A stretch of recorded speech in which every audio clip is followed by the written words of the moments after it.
నా చిన్నప్పుడు పాత బనారస్ చీరలు కరిగిస్తే వెండి వచ్చేది. అలాంటి ఒక పాత వెండి జరీ చీరతో నేనేం చేశానో చెప్పే ముందు బనారస్ చీరల గురించి చెప్పేస్తాను.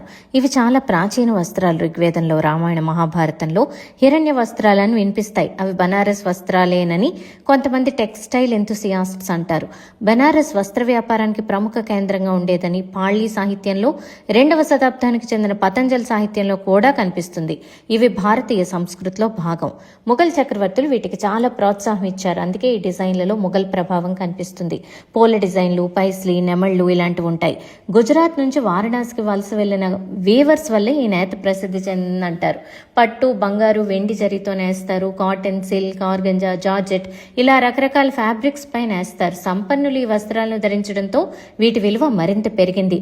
ముఘల్ చక్రవర్తి అక్బర్కి బనారస్ వస్త్రాలంటే ఎంత ఇష్టం అంటే తన ప్యాలెస్ మొత్తాన్ని బనారస్ పరదాలతో నింపేయమన్నారట.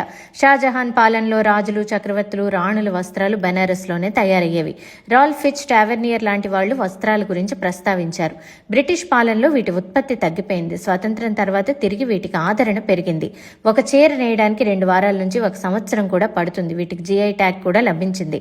అందుకే 70 ఏళ్ల పాత వెండి జరీ చీరను ఒక table runner, potli, blouse, coasters గా కన్వర్ట్ చేయించాను. లేబుల్ రమ్మతో మీ పాత చీరలను ఏం చేస్తారు?